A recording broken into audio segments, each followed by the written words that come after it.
नमस्कार. मी भाऊ तोरसेकर. तुम्ही बघत आहात प्रतिपक्ष.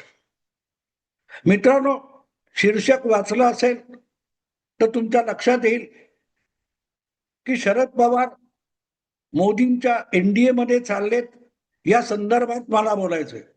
पण तिकडे वळण्यापूर्वी मी तुम्हाला अलीकडच्या काळात एक जागतिक पातळीवर मोठा गौप्यस्फोट झालाय ते आधी सांगतो. कारण ते जर तुम्ही समजून घेतलं तर मग शरद पवार एनडीए वगैरे गुंता तुम्हाला समजून घ्यायला मदत होईल.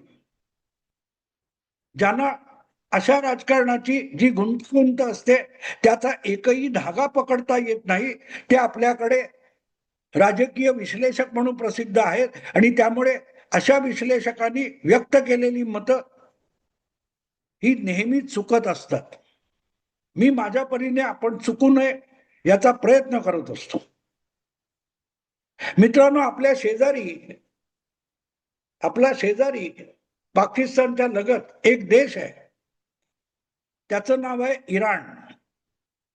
त्या इराणचं सगळ्यात मोठं कट्टर वैर हार्डवेअर असेल तर ते इस्रायलशी आहे. अमेरिका आणि इराण यांच्यातलं भांडण नेमकं काय आहे? तर इराणला आपला स्वतःचा अणुबॉम्ब बनवायचा आहे आणि तो बनवतानाच, अजून बनलाय की नाही माहित नाही, पण तो बनवायचा हट्ट जो आहे इराणचा, तो अमेरिकेला मान्य नाही. याचं कारण अमेरिका आपल्याला स्वतःला जगातला पोलीस मानते. त्यामुळे गुन्हा होण्याची शक्यता असेल त्याचा आधी बंदोबस्त केला पाहिजे, अशा भूमिकेमध्ये अमेरिका कायम असते.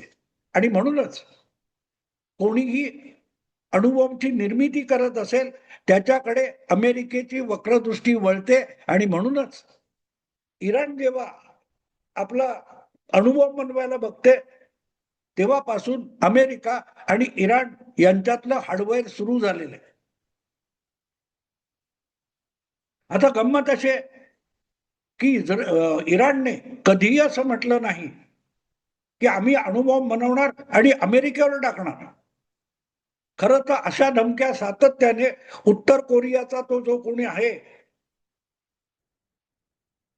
बुटका गुटगुटीत माणूस, किम इल सुंग किंवा काय ज्याचं नाव आहे, डॉंग मॉंग काय, तो सातत्याने धमक्या देत असतो. मी असं मिसाईल बनवलंय, मी असं क्षेपणास्त्र बनवलंय आणि त्याच्यावर अण्वस्त्राचं वॉर हेड लावलं की मी पाहिजे तेव्हा अमेरिका उद्ध्वस्त करून टाकू शकतो. अशा धमक्या उठता बसता तो वांग काय कोण आहे उत्तर कोरियाचा, तो देत असतो.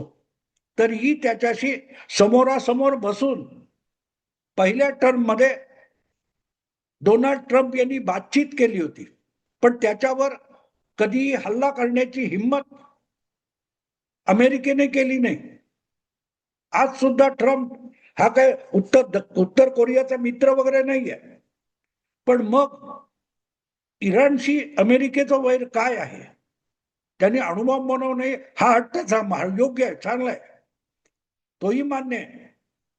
पण उत्तर कोरिया सतत आम्ही अणुबॉम्ब बनवतोय आणि तो बनला की अमेरिकेवर टाकणार म्हणतं, त्याच्यावर अमेरिका कुठलीही कारवाई करत नाही, पण इराणवर करते. याचं कारण इराण सिरियसली अणुबॉम्ब बनवायचा प्रयत्न करतोय आणि त्यांनी सांगितलंय उघडपणे की आमच्याकडे अणुबॉम्ब तयार झाला तर आम्ही तो पहिला इस्रायलवर टाकू आणि इस्रायलला जगाच्या नकाशातून पुसून टाकू. मुद्दा असा आहे की अमेरिका ही कितीही पुढारलेला देश असला तरी अमेरिकेच्या आर्थिक नाड्या या प्रामुख्याने तिथे असलेल्या व्यावसायिक ज्यू लोकांच्या हाती आहेत. आणि त्या ज्यू लोकांच्या मदतीने आणि अमेरिकेच्या मदतीने मध्य काय तो पश्चिम आशियामध्ये, मध्य पूर्वेमध्ये इस्रायलची निर्मिती झाली आणि इतकी जवळजवळ 70-80 वर्ष इस्रायल टिकून राहिल्या, आसपासच्या मुस्लिम आणि अरब राष्ट्रांना टक्कर देत स्वतःचा विकास करून घेत राहिलाय.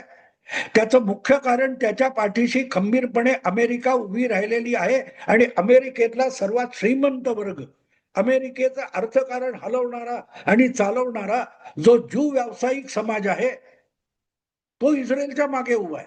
आणि म्हणून इस्रायलला धोका म्हणजे अमेरिकेला धोका असं गृहीत धरून ट्रम्पनी इराण विरुद्धचं युद्ध छेडलं.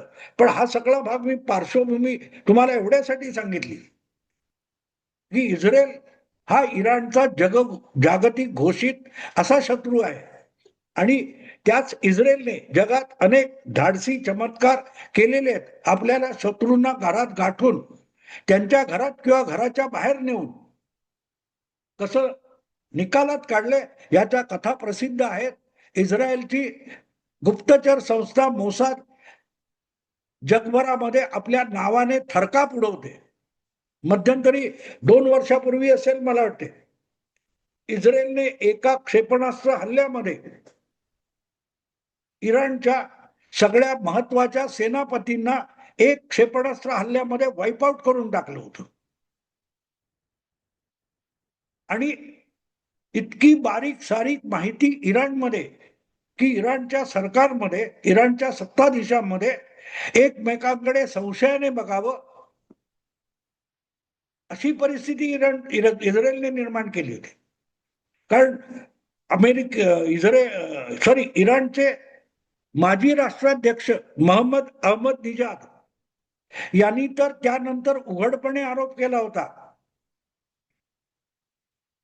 की इराणच्या गुप्तचर खात्यामध्ये सुद्धा मोसादचे म्हणजे इस्रायलचे गुप्तचर भरलेले आहेत, स्लीपर सेल भरलेले आहेत. इराणच्या गुप्तचर खात्यामध्ये, हेर खात्यामध्ये इस्रायलचे कोण कोण हेर आहेत हे शोधण्यासाठी खामेनी याने एक स्वतंत्र कमिटी नेमलेली होती. त्या कमिटीचा प्रमुखच इस्रायलचा हेर होता असा आरोप 2 वर्षापूर्वी अहमद निजादेनी केला होता.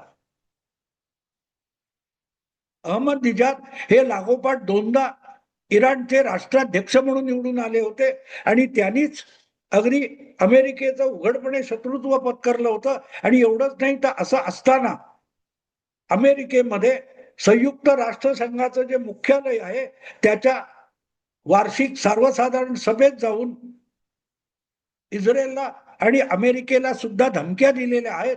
इतका तो कट्टर इस्रायल विरोधी म्हणून गाजलेला इराणचा अध्यक्ष आहे.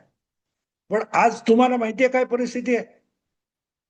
गेल्या 2-3 निवडणुका अहमद निजाद हा लढवू शकला नाही इराणमध्ये किंवा पराभूत झालेला आहे.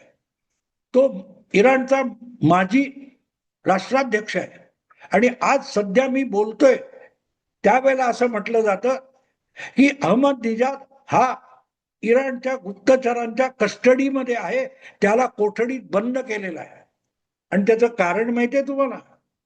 त्याचं कारण असं आहे की इराणच्या गुप्तचर खात्याचं म्हणणं असं आहे, इराणच्या सत्तेचं म्हणणं असं आहे की अहमद निजाद जो इराणचा पूर्व अध्यक्ष आहे तोच मुळात इस्रायलचा हस्तक आहे. बोला,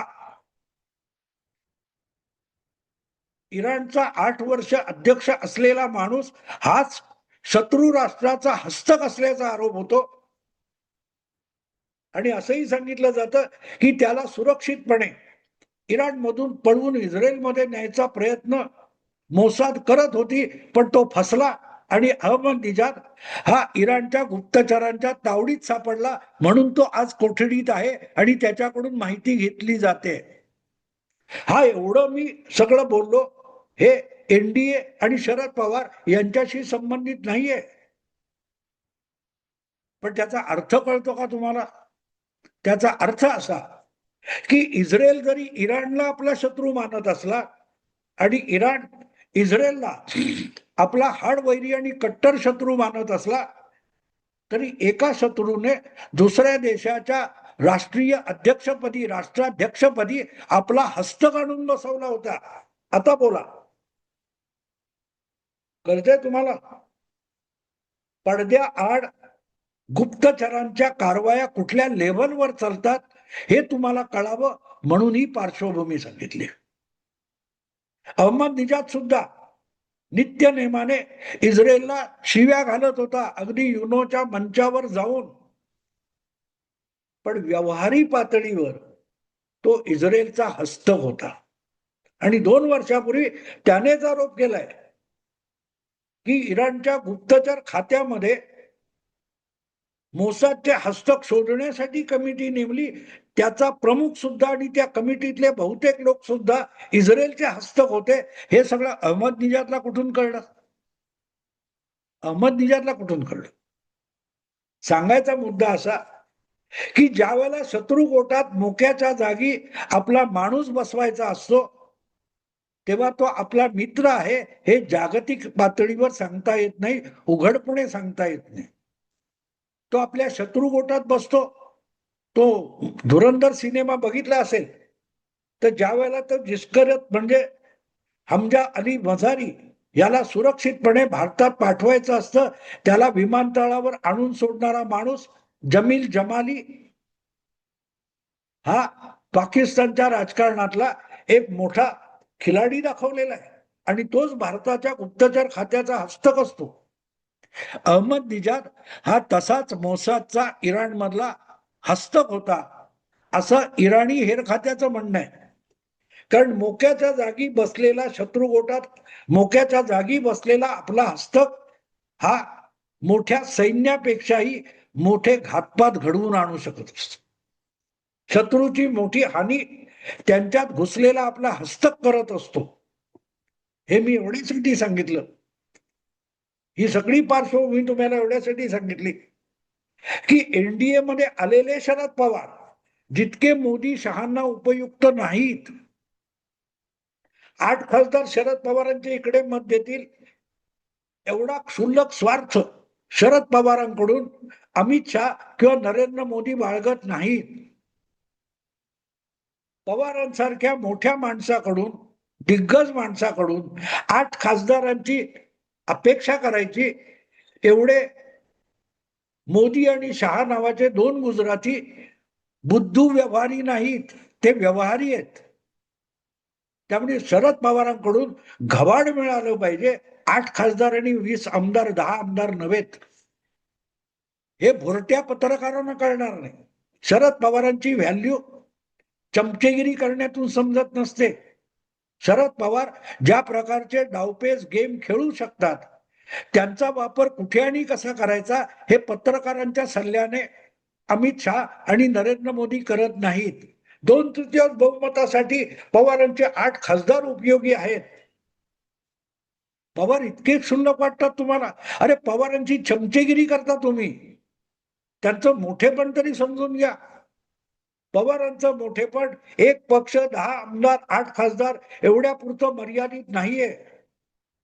शरद पवार हे एनडीएच्या विरोधातल्या इंडी गठबंधनामध्ये एनडीएचे हस्तक म्हणून राहण्यामध्ये जितका फायदा मोदी शहांना मिळू शकतो तितका पवार एनडीएत येऊन मिळणार नाही.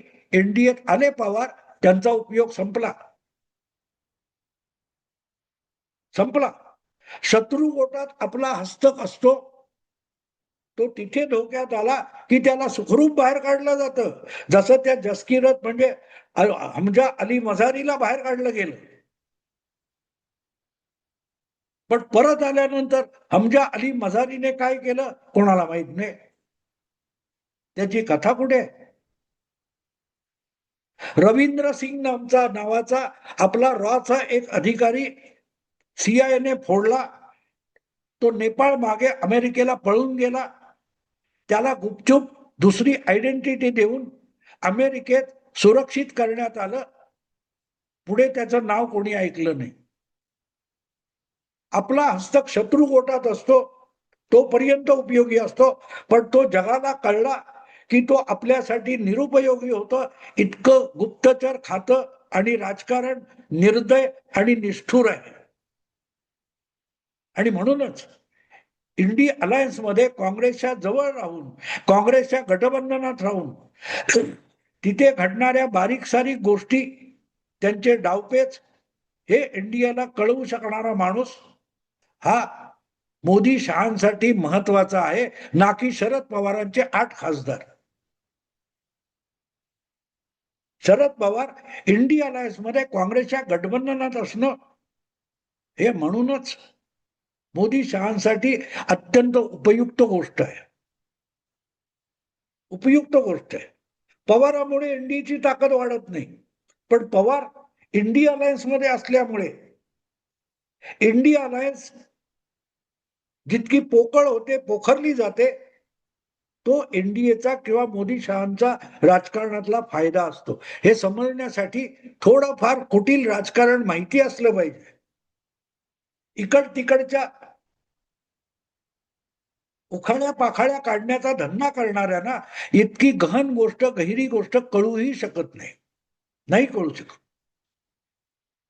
पवारांची चमचेगिरी केली जाते, पण पवारांचा कुटील राजकारण ओळखणं हे भल्या भल्यांना कळत नाही.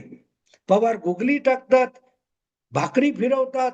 हे असलं काहीतरी खुलचट बोलायची सवय लागली की पवार आवडत असले तरी त्यांची गुणवत्ता कळत नसते, चमचेगिरी करता येते. मुद्दा असा आहे की आता या 2/3 बहुमताच्या निमित्ताने शरद पवार एनडीएत जाणार म्हणून आपलं सौभाग्य हरपल्यासारखे जे पत्रकार, पवारांचे चमचे पत्रकार रडकुंडीला आलेत, त्यांना अक्कल नाहीये की पवार एनडीएत जाणार नाहीत. कारण मोदी शहांना सुद्धा शरद पवार एनडीए मध्ये नको आहेत.